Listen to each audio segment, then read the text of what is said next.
Welcome everyone to our 2026 sustainability webinar on our just published sustainability report for the past year 2025.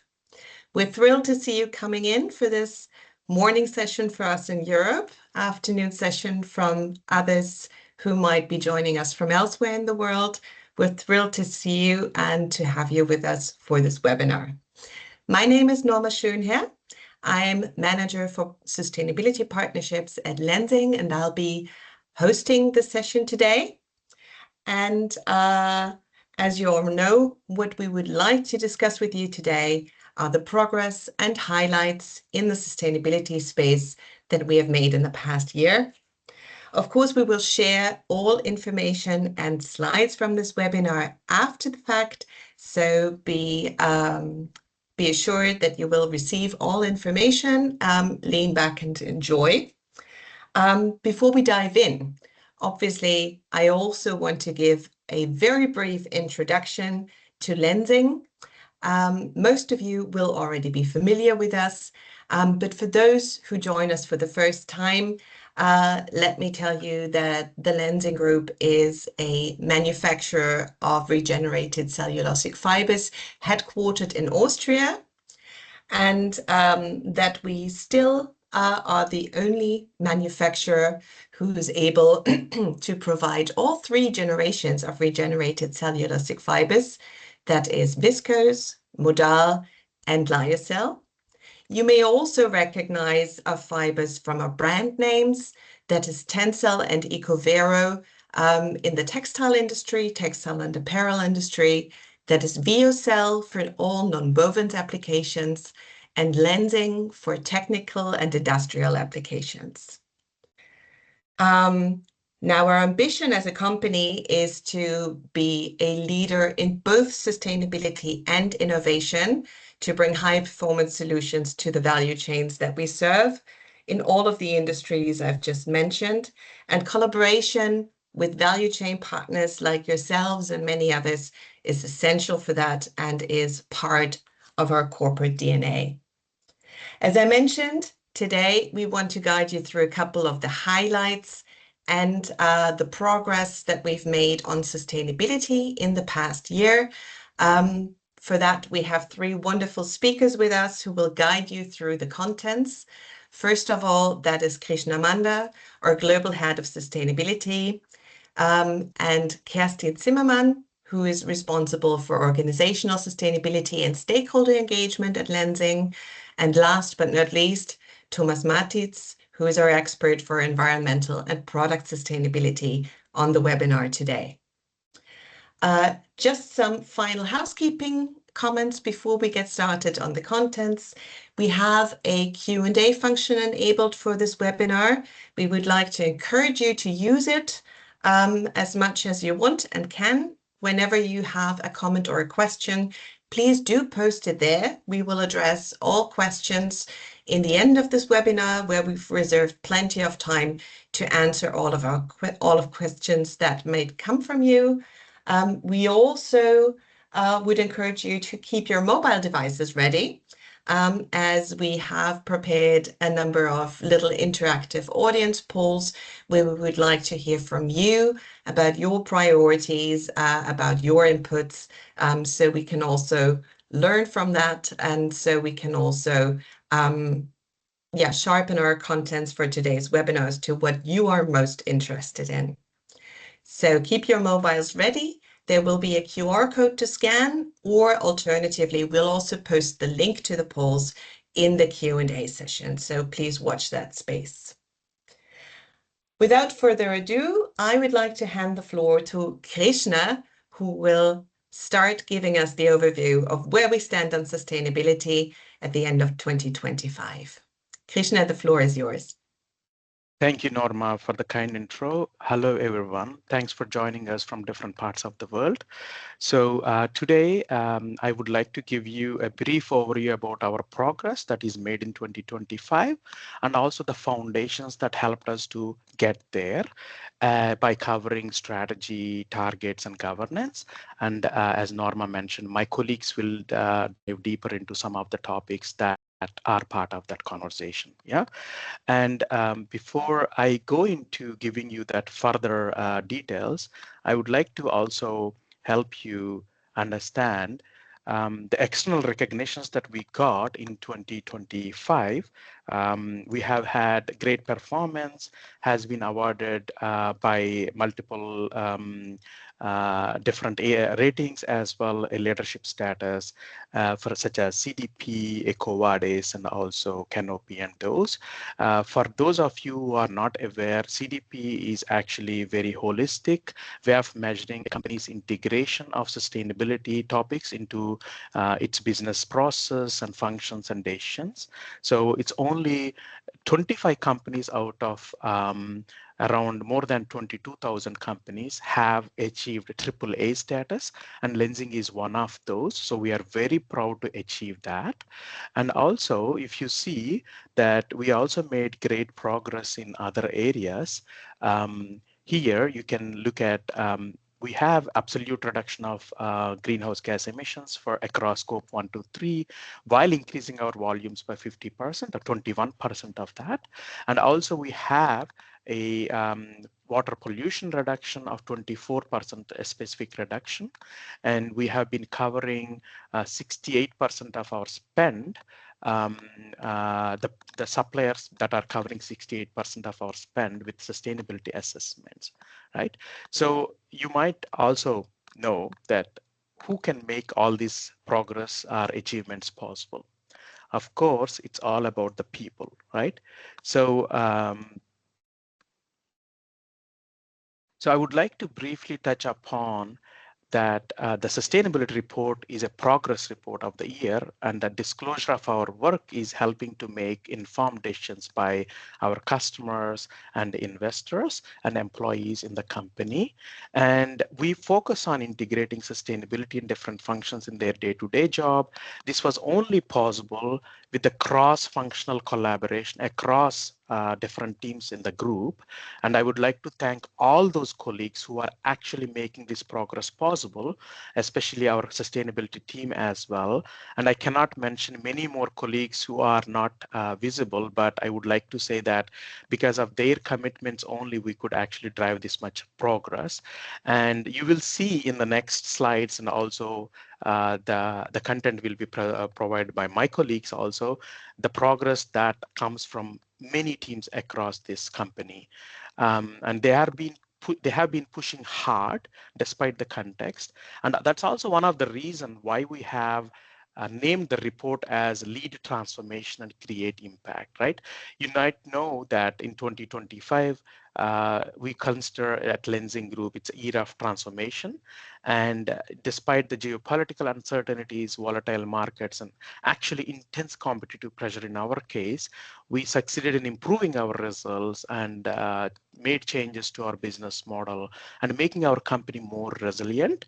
So that summarizes this lead transformation, generate impact, because the impact generation comes from further driving our investments in premiumization and innovation and sustainability. With that, we are actively shaping the transformation of the industry by covering all three aspects: ecologically, economically, and socially. So that is the basis, and these are the people who are actually driving the sustainability performance of the Lenzing Group with its partners like you. Yeah. And I would also like to take you through some of the key highlights. And so here you could see basically 4 quadrants to simplify how we have been improving ourselves. We can show you that climate, circularity, stakeholder engagement, strategic. I would like to especially cover 2 parts, or maybe even one part more detailed than other. For example, in climate, my colleague Thomas will talk more details. However, just to paint a picture, we have been taking several actions to improve our performance and reduce our absolute emissions. One of those is actually purchasing 100% renewable electricity from the grid. And when it comes to circularity related aspects, you also see that we have made significant progress on advancing our circular business model, right? I mean, we have been collaborating with more than around 15 partners in the value chain, especially brands and retailers, but also collectors of the waste and sorters of the waste and recyclers. So by closing the reverse logistics loop and trying to find ourselves the required in raw materials for making recycled content fibers possible. And we have also launched in 2025 tensile lyocell fibers with limited edition using with the partnership of Circ with the 30% recycled content. We have also commissioned a study on biodegradability by a third party, which reconfirmed Lenzing fibers are biodegradable in different climatic zones, just like cotton and paper.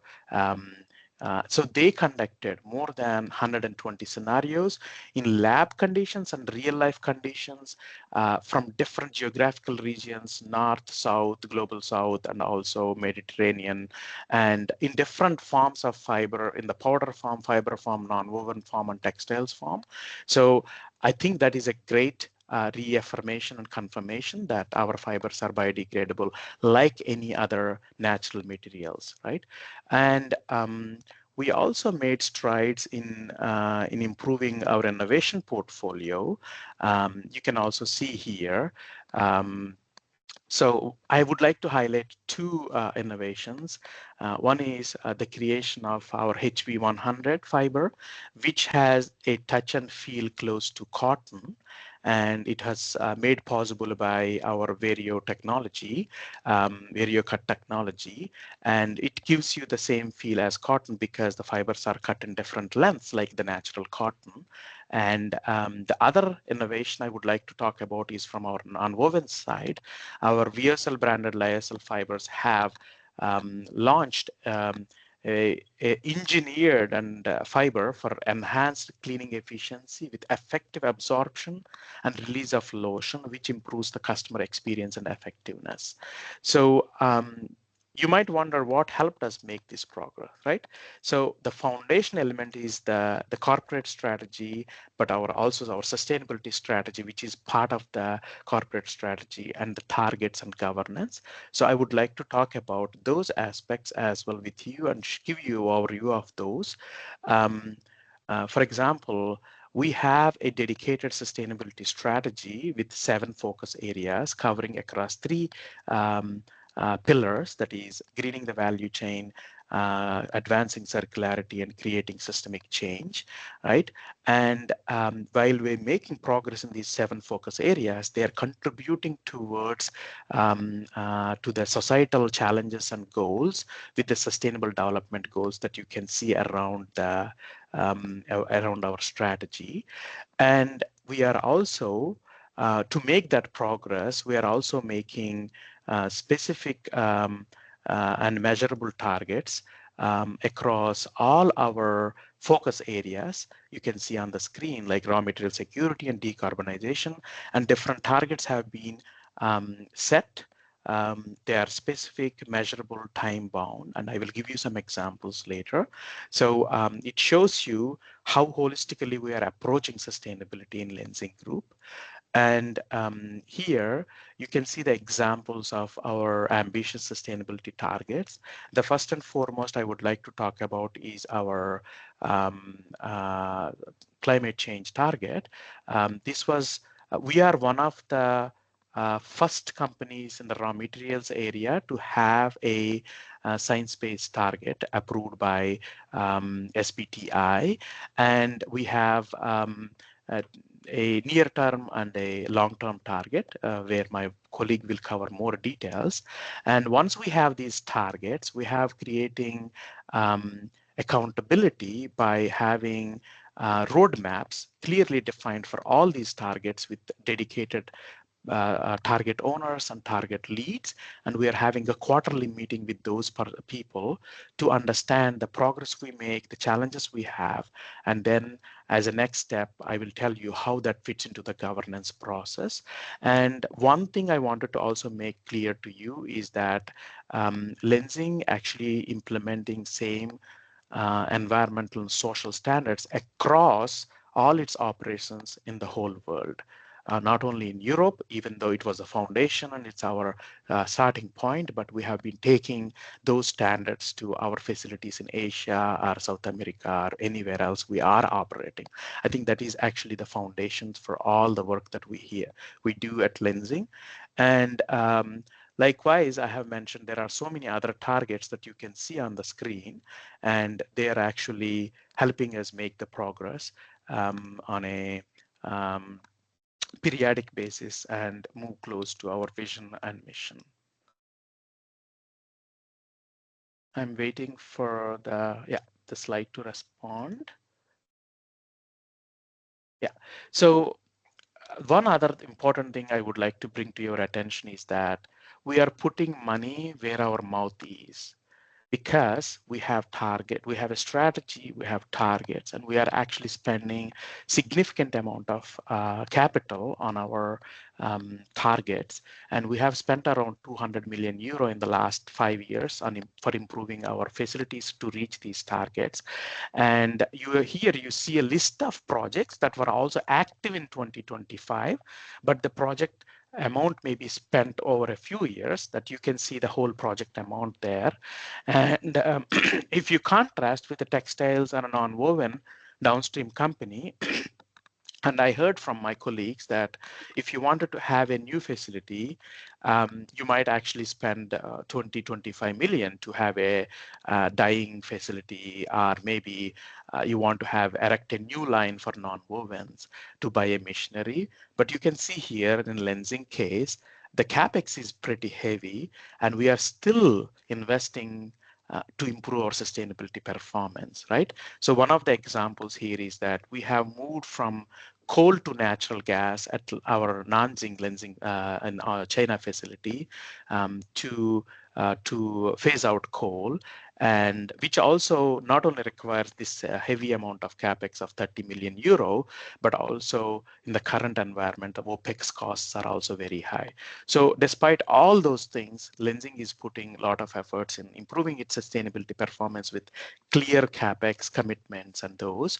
And how are we actually improving on our, how are we ensuring that these sustainability targets and the whole program of sustainability is making progress comes down to two committees at the executive level and supervisory board level, you can see on the screen. So the managing board level ESG committee is ensuring that our sustainability agenda is making progress. We meet around 3 to 4 times with the C-suite and other functional leaders at the top management. And we discuss about the progress we made on different targets, the challenges we have, and what we need to change to make progress on those things. And also, we advance the agenda on some other critical areas as well. And in order to make the whole management accountable, the executive board also have long-term bonus linked to the sustainability performance with these clear measurable goals, which we haven't disclosed in this, but you can find in the report how our management's bonus is linked to the specific sustainability goals in those areas, right? So this is actually the foundation that is helping us to lead our industry as one of the sustainability leaders, especially in the raw materials area. And if you actually bring all these efforts together, you could reduce the impacts at a fiber level, which are actually provided to our customers, you in this call, and which can help you meet your goals and reduce risks in your value chain. So under transparency, my colleagues Thomas and Kirsten will discuss about how are we responsibly sourcing and improving our operations and making our product footprints available, considering both social and environmental aspects. And we have a digital traceability solution as well with the Textile Genesis platform.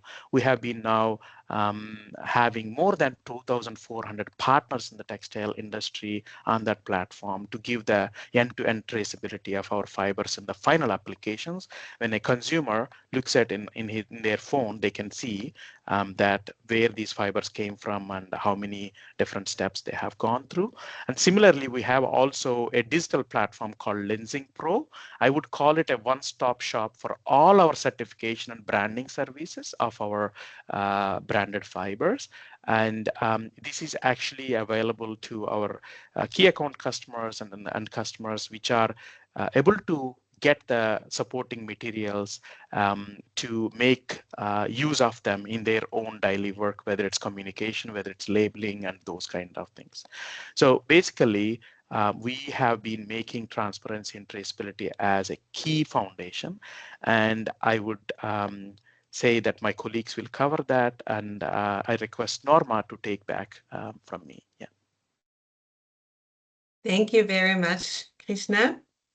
Let me just move on to the next slide, because after this high-level overview, and before we dive into the specifics, we would like to hear from you which sustainability topics are most relevant for your business at the moment. What does actually remain relevant also in the difficult geopolitical context that we all work in? What is still on your priority list?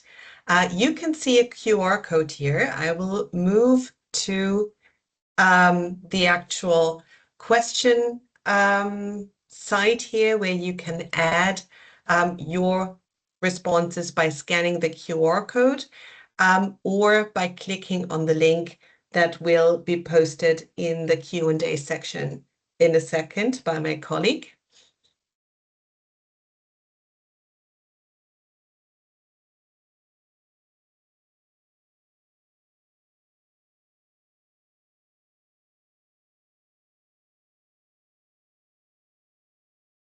And we'll give it a couple of minutes for you to add your priorities here. I can see the responses are coming in. You should be also seeing the word cloud that is building up. Thank you very much for your inputs.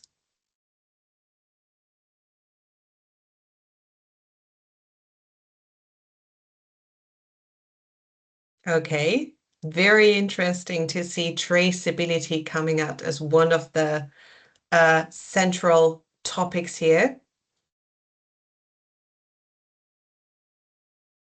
Probably closely related also to the topic that I can see in the fringes, due diligence.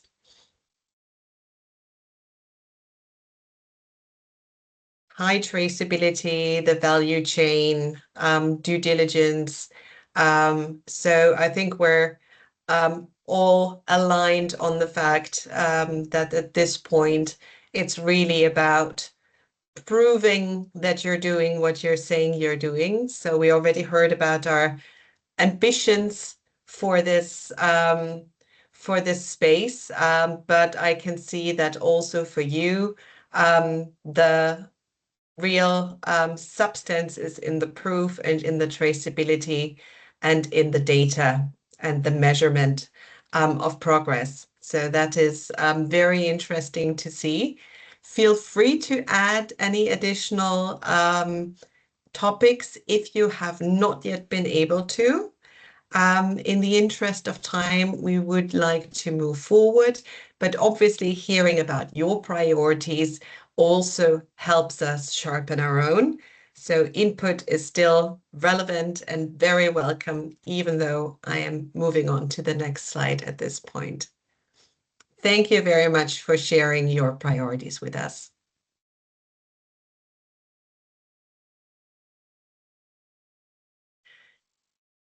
Now we're moving on to the contents, and this is where our expert colleagues will share the proofs that we just talked about as being so important. I would invite my colleague Thomas to take over and please get started on some of the material topics that have driven our progress this year. Thomas, the floor is yours. Thank you, Norma. Also, thank you, Krishna, and good morning, good afternoon, and a very warm welcome also from my side. It's my pleasure to present to you some insights of progress that we made in some of our material sustainability topics over the last year, starting with probably one of the most pressing topics for humanity to date, which is climate change. I hope I can switch to go on to the next slide. Norma, if you may help me out here. We intend to begin with understanding where our emission comes from and how our emissions are constituted. So as a status update from 2025, the so-called Scope 1 and Scope 2 emissions, which mainly arise from direct operations, as well as from externally purchased energy, make up around 50% of our whole greenhouse gas emissions profile, what you can see at the center of the illustration on the left-hand side. Whereas Scope 3 emissions, so all the remaining other indirect emissions from raw material purchasing, production of the fuels that we use, but also the transportation of our products to our customers downstream, make up also around 50% of our greenhouse gas emissions profile. It's important to understand that our main intention is to reduce these absolute emissions and do not reduce the impacts by dilution. So therefore, we can proudly say that we have been achieving a 21% absolute impact reduction of greenhouse gas emissions since 2021, while growing the total production output by 40%, which means that since 2021, we actually commissioned 2 new sites that came into operation and were integrated into the whole group. Still, we can look back on a very significant reduction of absolute greenhouse gas emissions. This is true for the whole emission portfolio of Scope 1, 2, and 3.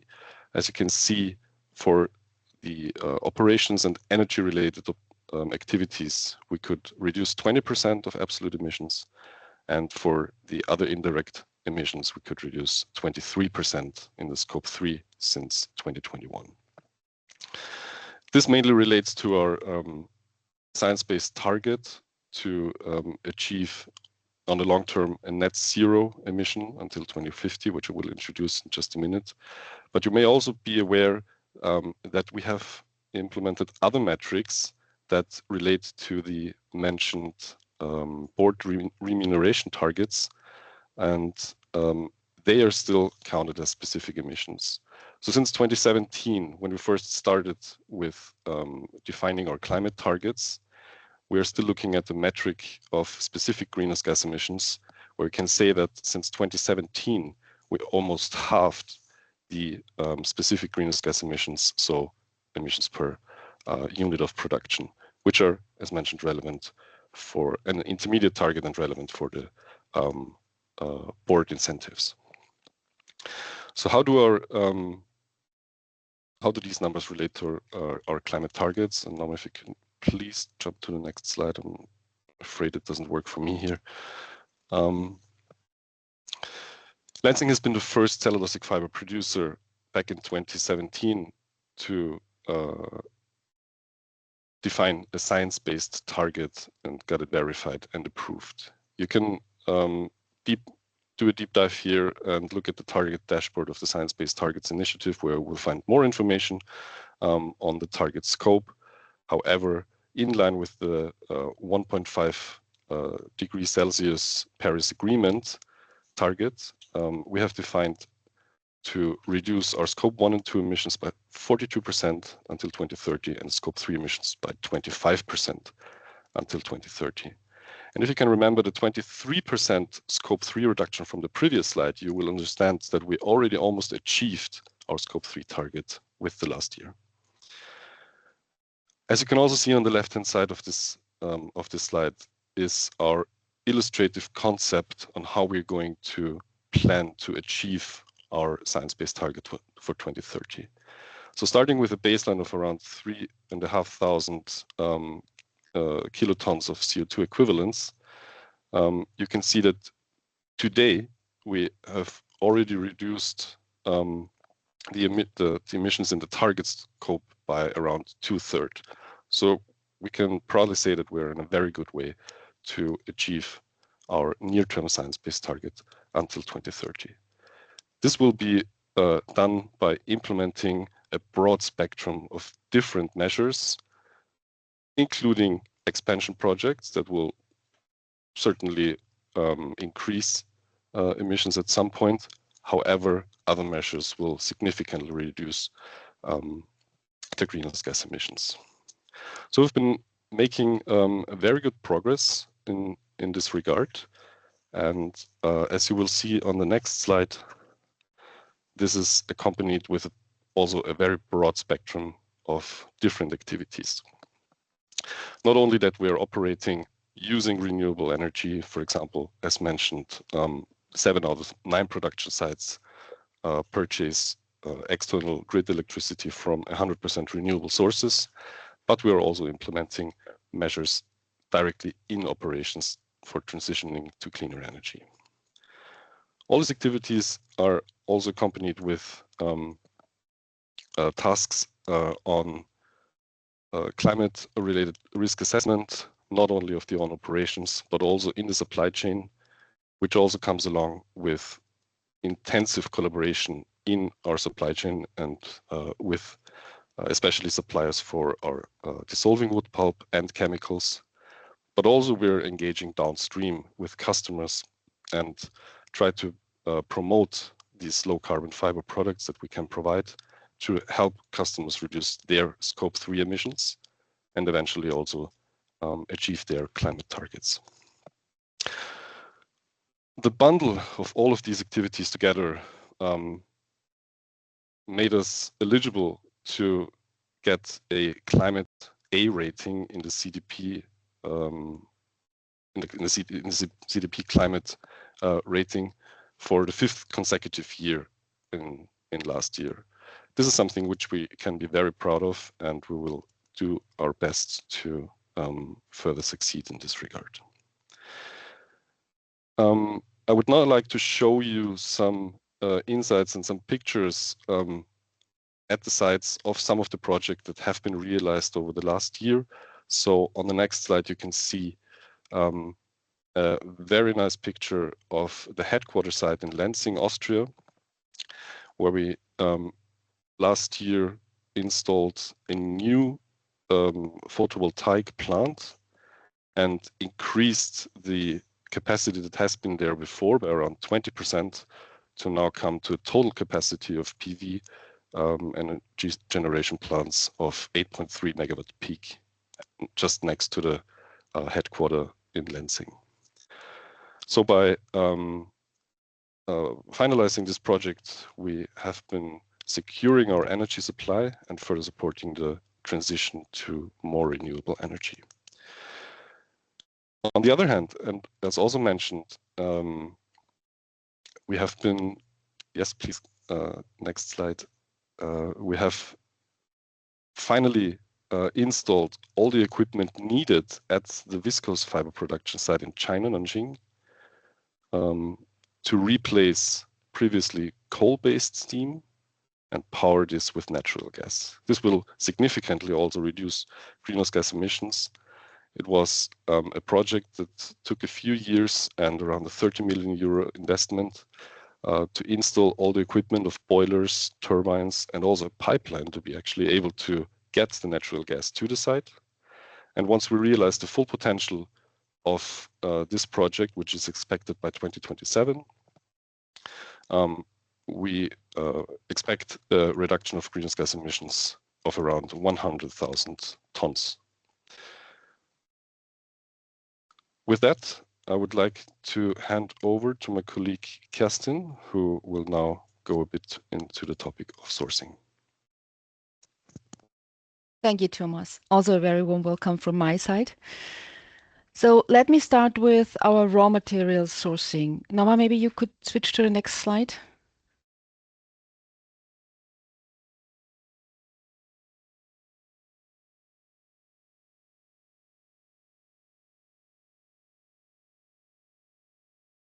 Thanks a lot. As you can see here, all the wood and pulp we use in our sites are either FSC, PFC certified or controlled. We do not source from controversial origins such as ancient or endangered forests or high conservation value areas. And this is independently audited by Canopy. For those who may not know Canopy, it is an NGO dedicated to protecting forests, species, and climate, and working with more than 950 brands all over the world. Each year, they publish their so-called hot button report, which ranks viscose producers based on criteria as the Canopy style audit, or their sourcing policies and practices, their contributions to conservation solutions, innovation using alternative feedstock, as well as their traceability and transparency. We are consistently in a top position in this ranking and currently leading it together with 2 other producers. Maybe to the next slide, please.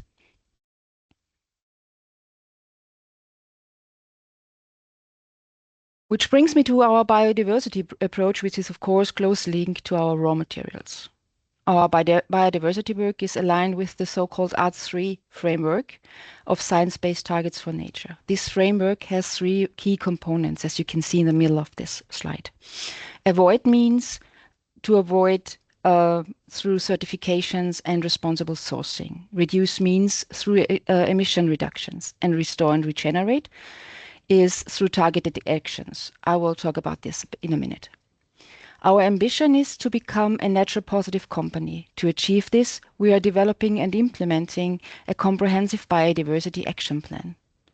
And our efforts are also recognized externally, for example, through an A rating from CDP Forests and, as already mentioned, by Canopy. Next slide, please. And here are the actions I was talking about. I would like to pick out 2 of them. If you want to see more or read more, there's a link on the right-hand side. If you click there, you can go to the focus paper and read all about all other projects we do. So I would like to pick out the social innovation project in Congo, where we are working in partnership with Caritas. This initiative aims to reduce carbon emission, protect forests, and improve the livelihood of rural communities. Local people are trained to build energy-efficient cooking ovens fueled by charcoal made out of agricultural waste, which they produce themselves too. And as pressure on forests decrease because of this, vegetation can grow back, and now they are also able to keep wild bees, and with harvesting the honey also generate additional income. These measures altogether help to improve their conditions while supporting the forest regeneration. The second thing I would like to mention, you can see under Restore, is our own plantations in Brazil. Biodiversity monitoring has identified that there are around 300 plant species and 440 animal species within our forest management units. The monitoring is conducted annually during both dry and rain season, and it is done to assess potential impacts on local biodiversity. And since its beginning in December 2020, there were no significant declines in species, so obviously things are going well there. These programs, by the way, are also required by the Brazilian environmental authorities. Let's go to the value chain engagement on the next slide. It's an also very important topic for us. So far, more than 1,000 suppliers have been assessed through EcoVadis. We are also members of Together for Sustainability, TFS, which is an industrial leading initiative driven by chemical procurement experts. Through TFS, Lenzing has conducted and is annually conducted audits, last year 5 of them, And the results of those audits are shared among all members to prevent from audit fatigue. In addition, supplier sustainability clauses were included in all the agreements of our top chemical suppliers. Counting together EcoVadis and Together for Sustainability, we already cover more than 68% of our global procurement spend. And to better manage our potential risks in the value chain, we have expanded our hotspot analysis and are still expanding it in this year with a strong focus on human rights.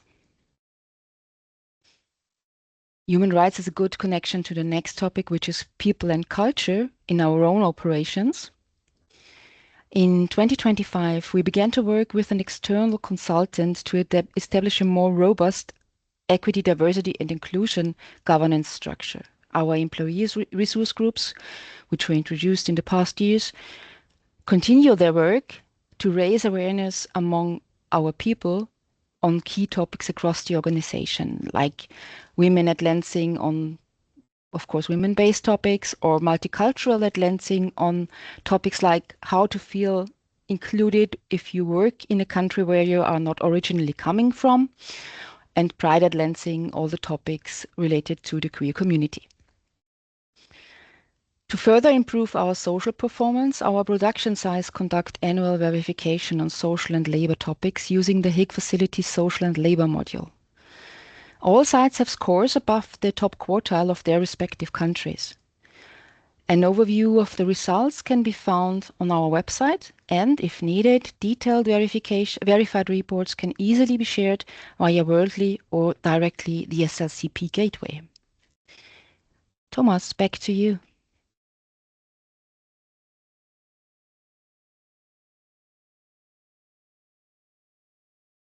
Thank you, Kerstin. If we may jump on to the next slide. We're now going back to, oh, I have a question in between, sorry. Yes, thank you, Thomas. We thought it might be a good idea to break after all those numbers and facts for a second to pick up on the first question you shared your opinion on. You told us basically traceability is important. The proof is in the pudding. So we would like to ask you, which sustainability certifications, benchmarks, and ratings are the ones that you trust and that really influence your sourcing or brand communication at the company level in your context? I'm switching again to the question, and I would ask my colleague again to post the link for those who cannot access the QR code. Everyone is, of course, very welcome to share what ratings, certifications, and benchmarks you really trust and that really move your business in the next minute or so. We can already see fair trade is a trusted benchmark. EcoVadis. So I am sure that my colleagues who deal with all of those certifications and who put in a lot of effort into all of those ratings, benchmarks, and certifications on our end are happy to see that those seem to also resonate with you. We have EcoVadis centrally, GOTS for the textile industry, very important, of course. But we can also see the HIG index evaluations here, HIG in general, the facility environmental module, and the social and labor module, both of which are also very familiar with. Oekotex, of course, an important label.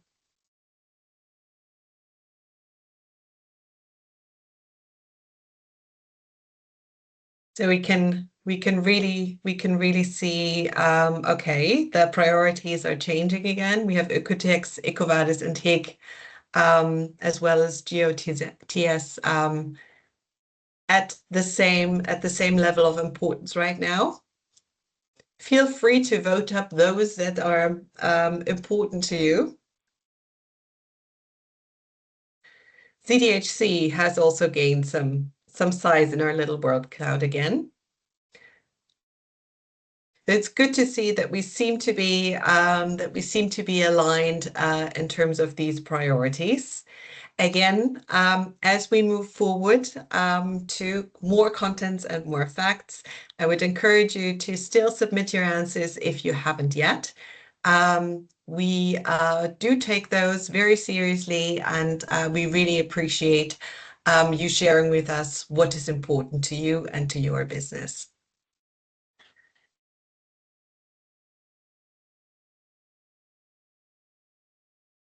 Now, moving to the next topic, Thomas, the floor is yours. Tell us more about our progress in 2025. Thanks, Norma. Officially my turn again. We're coming back to some topics regarding environmental impacts and pollution prevention. So responsible production and greening our operations is also a central pillar of our strategy. If you have been joining our last year's webinar, you might remember that in 2024, we could complete many projects in the area of purification on air emissions. However, last year there was more focus and further achievements made in the area of wastewater management.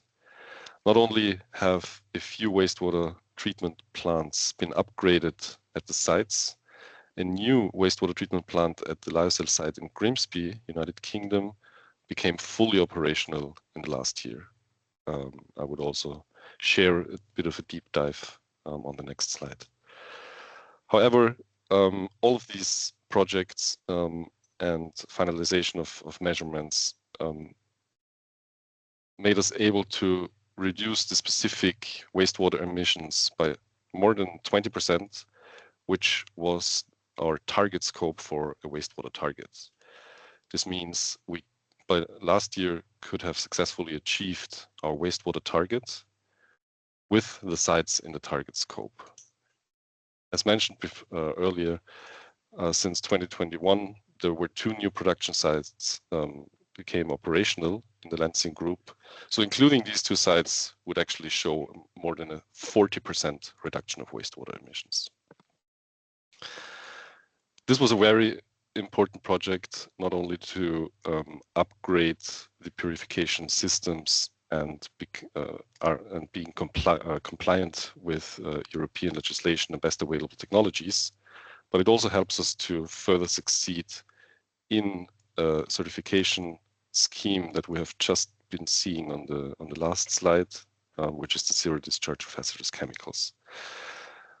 So over the last year, we have been continuing to implement the current ZHC guidelines for man-made cellulosic fibers, whereas we have also been active in the revision of the next version, which has just been published recently, and the version 3 is currently in the implementation phase and will be required to comply with in 2027. For all sites where there are authorized labs available, we have been achieving the aspirational level, which include all sites except the 2 in the UK and the US. Next to these initiatives, we're still continuously certifying environmental management systems at each production facility, and also implemented the HIG facility environmental module at all sites, and even got a third-party verification for HIG FEM. I will also later talk a bit more about our products and LCA. However, for the next minute, I would like to also show you what has been happening in our Lyocell site in Grimsby. So on the next slide, you will see how the new wastewater treatment plant looks like. It was again a large investment of around 24 million euros over the last years. Took almost 2 years to build and finalize, and became fully operational in 2025. And as mentioned, Mainly due to finalization and upgrading of this plant, we could achieve our wastewater target. So how are these improvements in operation are translating into products and hopefully positive sustainability impact that the Lenzing fiber products can bring? So another material and very important topic for the Lenzing sustainability strategy is the topic of sustainable innovations. While many foundations are laid in research projects and collaboration with other partners, universities, and EU institutions, we have been further developing innovative technologies or products throughout the year. I would like to emphasize on two products, especially the Lenzing dual wipe from produced with the Lenzing nonwoven technology. This is a technology that directly produces a nonwoven fabric out of fibers without the need to transport the fibers from one place to another. This dual wipe is free from fossil materials and also don't uses binders or any other chemical additives. Apart from that, another innovation regards a so-called lyocell fill fiber with enhanced insulation and moisture control, which is perfectly suitable for filling of home textiles or apparel as well. All these products are at some point calculated on their environmental impacts with life cycle assessment studies, LCA. In general, LCAs have been conducted for all the standard and specialty fiber products, including products from the biorefinery process and the co-products that result out of fiber production. With this concept, we're applying life cycle thinking for the products produced by Lenzing, which fall under a so-called net benefit concept. And information on LCA is either available in third-party public databases or on request also available for customers, either in a group or also on the site level. So if you need more information on one of those products or the sustainability impacts that come with them, please reach out to your account managers and we will be happy to support you with further information. I would like to also find some words on the net benefit concept that we introduced in Lenzing. So on the next slide, you will see some examples of products that come with quantified positive sustainability impacts. As mentioned, a few of them are already integrated into third-party databases and are publicly available. I would like to highlight the product groups that I just mentioned before. For example, the Lenzing, Ecovero or ViewCell branded viscose fibers are calculated to come with a reduced impact in greenhouse gas emissions as well as for water. And also the products of the pulping biorefinery process are generally produced with less emissions compared to the conventional alternatives. As mentioned, there are also innovations happening on the technology side in both areas, textiles as well as nonwovens. For example, the mentioned Lenzing nonwoven technology avoids the impacts from conventional nonwoven production, as fiber production and nonwoven fabric production happens at the same place. And a similar effect is happening with the so-called Tencel Lux lyocell filament, which is a lyocell fiber that is directly spun into a yarn and therefore avoids impacts from conventional yarn spinning. Yeah, as said, if you need more information, please don't hesitate to reach out to your account managers and we will provide you with more information. And with that, I will hand back to Norma.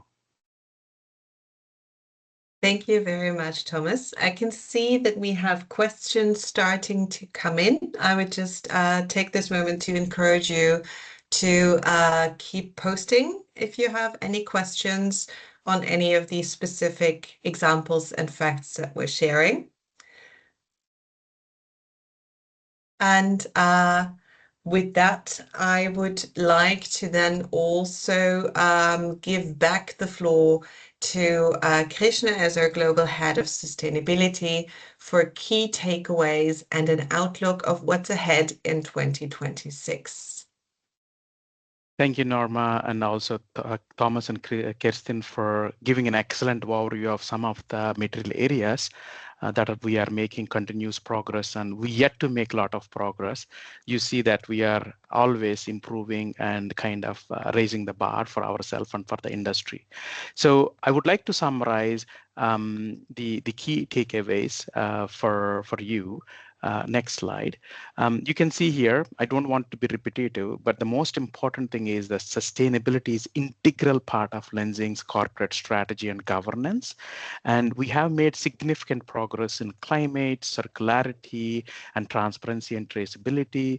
And we have been investing more than 200 million in the last 5 years to improve the facilities performance. So we are actually going beyond the local legislations and meeting higher standards like GDHC aspirational level and those kind of things. So I think because of those things, we are actually are investing more and more into the sustainability improvements of these facilities. And we have talked about the innovation portfolio is growing by learning through you as our customers. You actually help us understand your challenges, so we are also improving those things, and we are continuously collaborating with NGOs and multi-stakeholder initiatives, Cascale, Textile Exchange, GDHC, Canopy, and those kind of things to actually not only improve our own performance but also improve the performance of the industry. So this is what we have been doing so far. And the next slide, we will keep doing the same in the 2026 as well. And so we will drive those roadmaps, and we will also increase our efforts in diversity and inclusion area, where there is a special project on bringing awareness on sexual harassment and making remarks that are not actually acceptable, right? So those kind of things are also made as a special training, and those with a program called HALT or Stop in English, right? And we are also continuously working with the UE policymakers to create a level playing field for sustainable materials with different regulations. And this is something that we have been doing ourselves, and we will keep doing it. And the last part, which is very, very important part for me and for you, as you have seen that we are actually having a great sustainability performance and we're still improving ourselves, we would like to see how this sustainability performance can be translated into return on investment or a value proposition to our customers. To be honest, if we don't get that, actually, maybe Lenzing as a company also cannot survive in the long run because of the competitive pressures and the current economic system is not actually helping us. So what we would like to further focus is, first of all, how can we make our sustainability performance and progress more tangible for our customers? Can it be part of helping them to reach their scope 3 goals, right? Can we help them to make better and robust claims in the regulatory environment, like empowering consumers and those kind of things? So how can we be a part of their success story, our customer success story? That's what we are going to look at. How can we integrate even further? And we also wanted to see and find opportunities to factor in the low impact, low footprint fibers that we are actually offering to the market. Are they actually reflecting the pricing decisions of the buyers from our customers? So we would like to work with the sustainability teams and the buying teams of our customers to find how they can actually kind of integrate those aspects into buying and the pricing process. And you have seen that we have been investing more than 200 million into these kind of areas, and we are further investing in the next years as well. And so I think without this kind of support and work together with you, we cannot actually keep up our sustainability progress and also the targets and the ambition level we have in the industry. And the last one and the most important one as well is to look at with you what are the potential challenges you have and what kind of opportunities we as Lenzing can help create together with you and to replace synthetics in some applications. We have been actively working with our nonwoven partners to replace synthetic materials in wipes with 100% cellulose-based materials, as the regulation is also moving towards that end, and we are helping our customers. Similarly, recently we have helped the textile brand Armed Angels also to come up with a windbreaker which has a lower, which has been 100% cellulose based. Of course, I think there are small elements of polyester required, but it's almost 100% cellulose based. So I think these are the kind of things we will keep driving. So at the systems level, this is what we are going to do. And the next slide, I would like to bring that these are all possible with your partnership, right? Without your partnership, we cannot create that value. So we will keep creating that value with the partnership we have with you.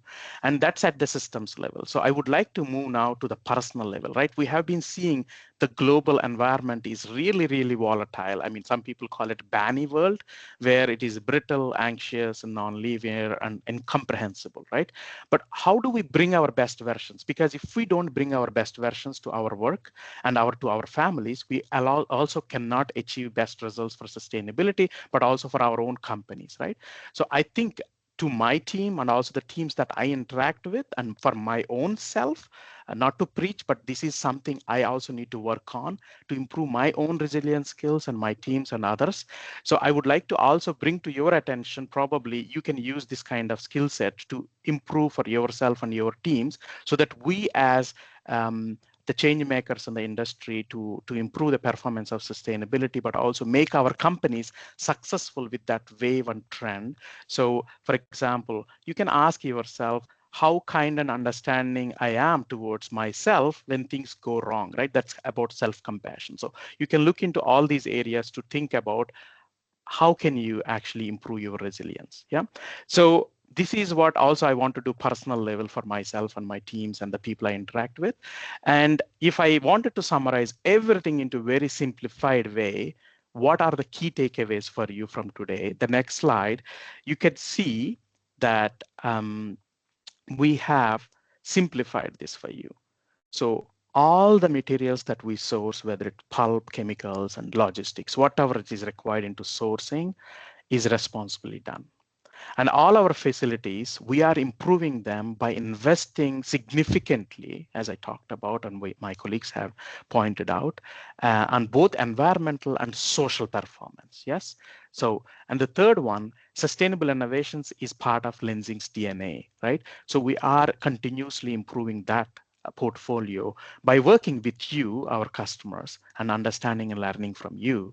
And the same thing goes on improving the transparency, traceability, and the most important for me to end is that we are a solution provider to your challenges, and we would like to provide those solutions with the partnerships that we are making with you, and we wanted to keep working with you as a partner to create the solutions for you. Thank you very much for your kind attention for this webinar. Norma, back to you. Thank you very much, Krishna. Obviously, all of those facts, figures, all of the information and much more detail on any topic that might be of interest to you is available digitally and will be shared again after this meeting in our digital sustainability report and also in a series of focus papers that really lay out the details and specifics of topics such as raw material sourcing, responsible production, our biodiversity approach, and other topics. So we'll really encourage you to follow up on those with those resources or of course to reach out to your account managers and contact persons at Lenzing at any time if you need information or details on any of the topics covered. What we can offer you right now in this webinar is to address some of the questions that you have been posting. There is a time for a Q&A session, and to give you a minute more to think about what you might want to ask our speakers, we have a final audience poll for you that really looks at how different aspects that influence all of our businesses actually relate to each other. So we would like to know which aspects carry the most weight in your sourcing decisions right now in 2026. You can rank a predefined list of criteria as you consider them from most important to least important, and we're really interested to see what really moves your sourcing decisions in 2026. Also to know how we can best support you in this new year. As Krishna has mentioned, that this is also something that we would like to focus on, how to improve your experience as value chain partners. I can see that we get questions to our speakers in through both the chat and the Q&A section. We're monitoring both spaces. Just a final reminder, if possible, please post in the Q&A section.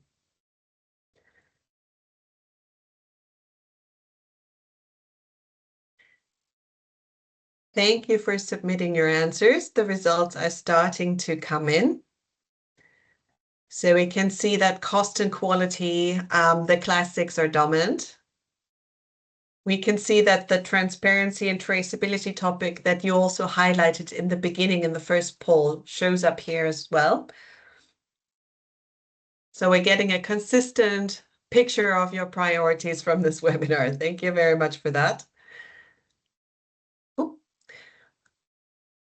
Let's give this 10 more seconds.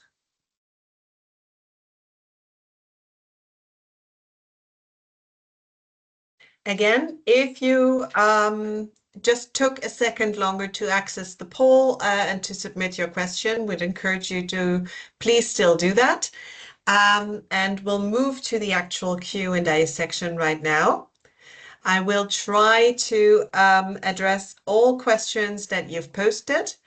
And our three wonderful speakers will give you the best answer that we have available. If for some reason we cannot fully address a question, then obviously we'll be happy to follow up with you after the webinar to give you a full response in the detail you require. So we do have a number of questions in the chat. Krishna, Kerstin, and Thomas, if you're ready, then I'll just present them to you. First, I'll try to go from broad to specific here. So first question that I would like to place to you from the audience is, what was the biggest challenge you faced during the sustainability reporting process? Krishna, as coordinator, would you like to take that one? Yeah, I mean, I should definitely start, but my colleagues can complement. They know more than me, to be honest. Basically, we have been implementing the CSRD directive and also ESRS guidelines. And 2024 was the first reporting year. And you wouldn't believe how many data points that we need to provide for the first time in terms of qualitative and quantitative as well. So there is a lot of scrutiny about them. We call them the minimum disclosure requirements for the targets and actions and policies, but also coming with the double materiality. It's all to be honest, not so clear. A lot of vagueness is there because ESRS guidelines also came a little bit late, but the implementation needs to be done. So there are so many things like that. So the double materiality, the ESRS, and those aspects, and also. Luckily, we have really great collaboration with other functions and many functions in the company so that we could actually fulfill the first reporting. And in the second reporting year, that is the 25, just to tell you a little bit more, we have been further refining the double materiality. And my colleagues can tell more because they are leading the work. Thomas, Kerstin, and Laura is not in the call, but those colleagues are working very hard on improving those things. And I would also say that there is so much focus on integrating sustainability into financial planning and risk management, which we have been doing, but there is definitely a lot of room for improvement, and which we say it as a continuous improvement of the company as well. So yeah, there are a few things like that, but I would like to ask both Kerstin and Thomas to also weigh in and share from their point of view. Well, I would say the second year was a bit easier than the first year. Like the colleagues are getting into the whole subject, getting to know the standard better, but still it's new and still there are changes. So adopting to what needs to be done and get used to it and change here and there the way we report, I would say is what is most challenging. And our report is of course audited externally, and external verification is always a challenge. If you have a auditor going into the details, which is great, because with this we can improve also. But I would say it's getting more clear and hoping that the next round of clarification comes soon so that we can further improve.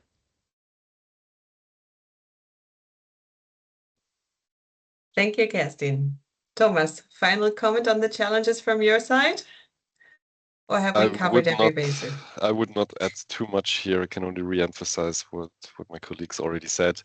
I guess the audience from Europe will feel with us that there is just many changes happening at the moment. We have to be very flexible, adopting all the delegated acts as soon as they are released.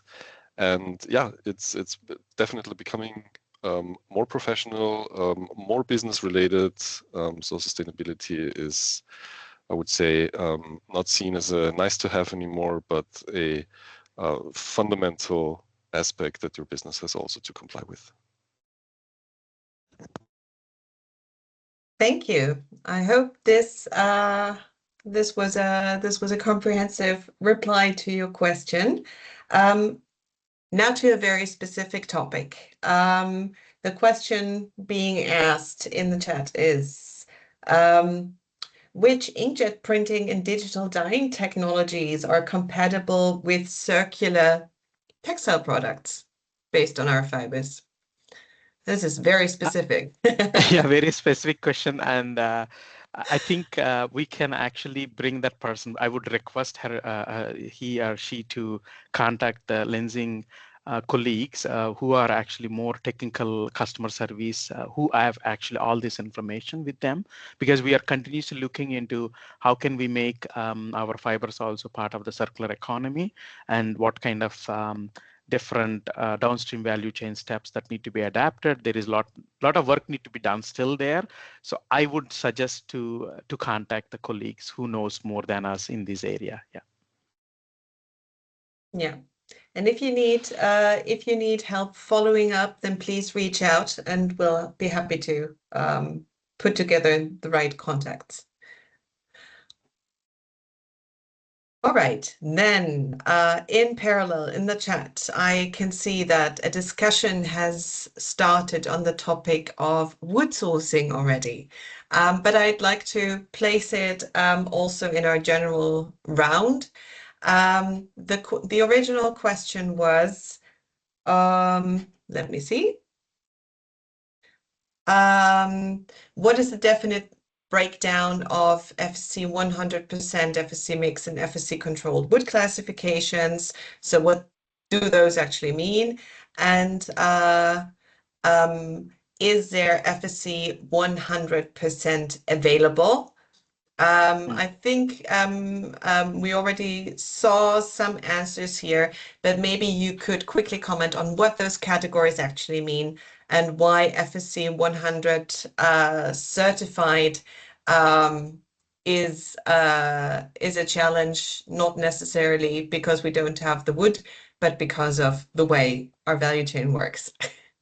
Yeah, so I think my colleague Christian, actually, who is actually working with the wood and pulp team on and has been posting the most important information that you need to know. And I also advise you to look into the focus paper, which goes into detail about the breakup and everything. But I can say the breakdown and everything. But I can say one thing, that we do not have a fiber without certified or controlled source, right? So I can say all our fibers are FSC certified or controlled, FSC controlled. So you can say 100%, right? Of course, there is the challenge with the FSC that people see that as a global benchmark, but in Europe, where we are sourcing for our 2 facilities in Europe, the amount of FSC wood is very limited. And the way it is being organized in the value chain is also making it more complicated, because we have been working with more than a few thousand suppliers of wood in Europe, and most of them, I would say, are actually very smallholder farms, right? So they cannot afford to have FSC certification.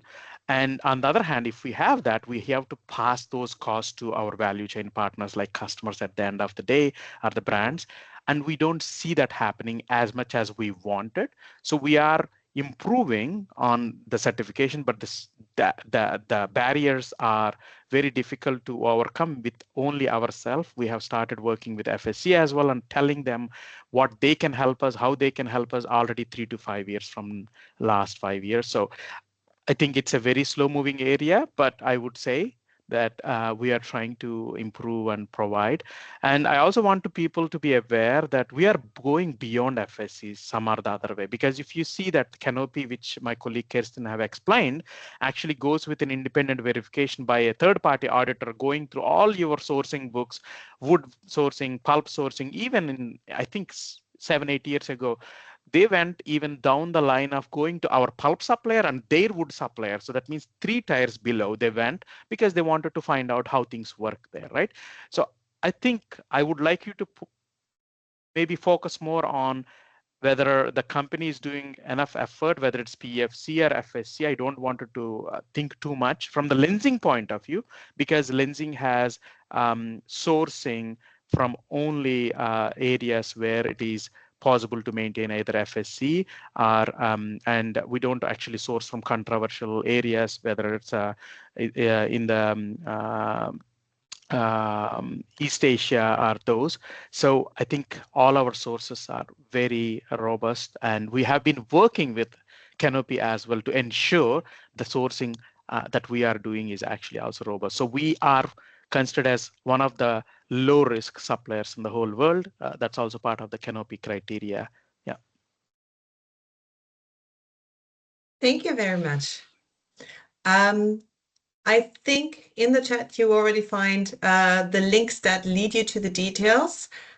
If more information is needed, the offer stands. Please do reach out. We have another question relating to certifications. Can our products or products made from our fibers be fair trade certified? Yeah, I think this is a topic that we have been having some conversations with fair trade. Kirsten, if you remember, this goes back to 7-8 years ago, I think. Our fibers are not certified per se by fair trade, but they are qualified to be used in products that want to be certified by fair trade. I need to still check that, but I think this is what I remember from some years ago, the conversation we had, and we also prepared a document to say this. So Kirsten, do you remember anything on this area? Actually, I would need to look it up. It's quite a while. Yeah, long time ago. Yeah. Okay, Yeah, fine, no problem. maybe we can answer this question afterwards. Yes, sure. Okay, great. Then we'll follow up on that. I've taken a note on that. Another specific question we've received are the Lenzing hang tags that we supply to our license partners already PPWR conform. So are they in line with the packaging waste regulation? Yeah, so I think this is also something we need to look, but I would like to say that when we actually go for hang tags, they're actually paper-based hang tags. So I don't know how they conform to it, but we can check internally.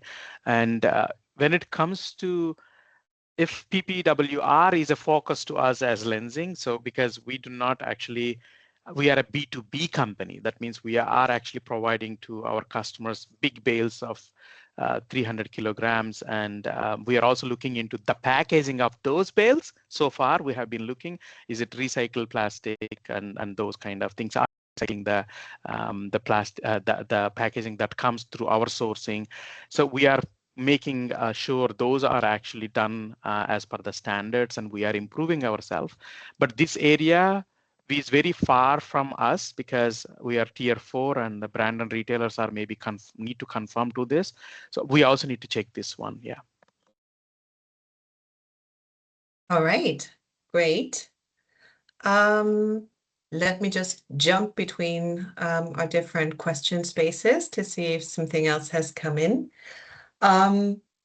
One question we still have in our pipeline relates again to circularity and Lenzing's involvement in tree to textile. Krishna, can you elaborate on what the future plans with that are and how this is going to contribute to our sustainability performance in the future? Definitely, thank you. The tree to textiles has been seen as a very potential disruption for the cellulose fiber industry because it has a better, it has a potential, right? We won't like to be very clear on that because we are still working on a demo plant and optimizing the technology. And from what we can say for now is that the fiber comes out of that has a natural hand feel close to cotton. And also no toxic chemicals are involved in making the fiber making process or fiber production process.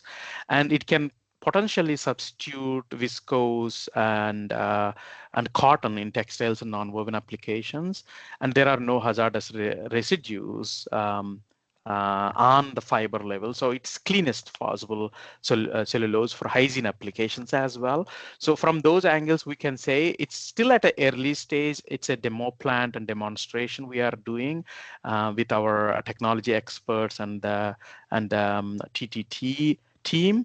And but the most important thing is that the TTT is a separate legal entity. If they have specific questions, they should actually contact the TTT team or the tree to textile team. And also we are planning for commercial production in the near future, but the decision will be taken mid of next year.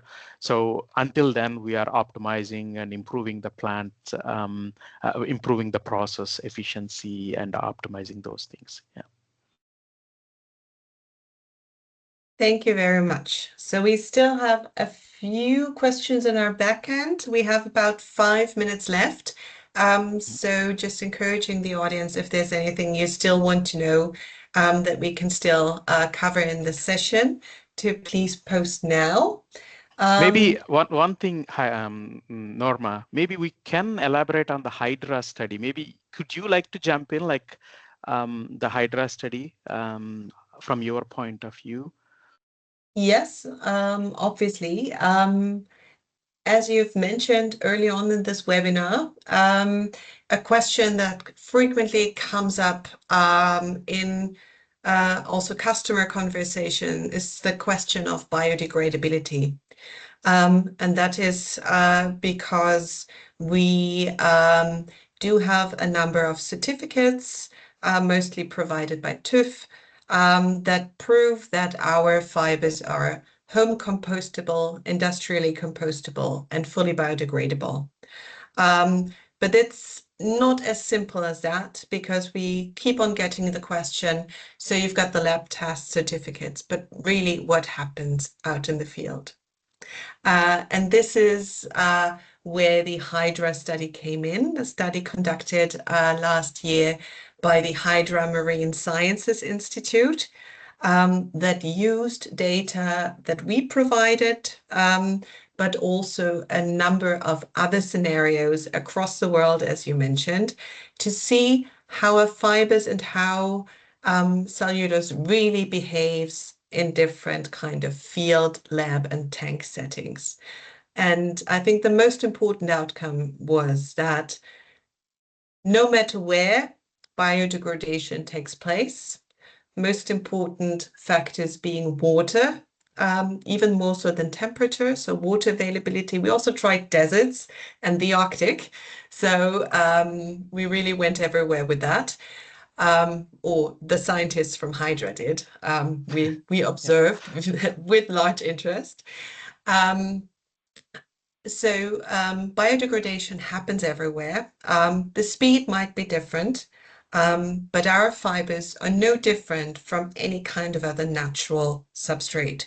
So whether that's cotton, whether that's a banana leaf that you put out in nature, I think this is the main outcome that we really have the proof that our fibers biodegrade naturally, comparable to other natural fibers, whatever the setting, not just in the lab. Excellent, great summary. Yeah. Now let's have a final look at our chats and questions. And maybe end up, if we don't see anything else coming in at this point, with a final point on our new digital platform, Lenzing Pro. Maybe Krishna, Thomas, Kerstin, one of you can give our audience a final pointer on how Lenzing Pro supports transparency, as this was raised as such an important topic to the audience. Yeah.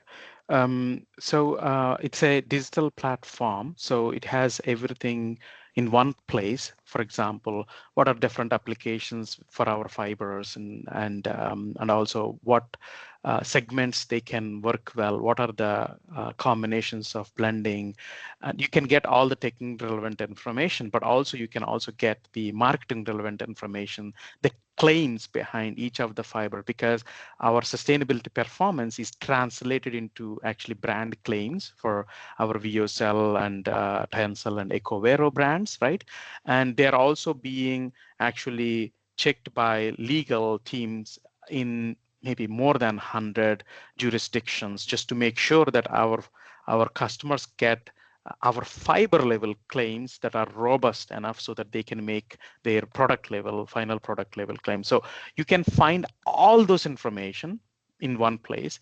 And we are also integrating sustainability specific information as well in there. So for example, our sustainability report and the focus papers we are talking about. So we would make that shift as well. But at the end of the day, if you are our key account and if you approach our key contact for you, they can also help you further and also bring you in your journey to co-brand with us, right? There is a co-branding and there is a fabric certification. All of them are actually going well together with this digital platform. So if you wanted to claim with hang tags, this is Ecovero or Tencel, then you need to have this fabric certification, and then that will be part of this the co-branding process.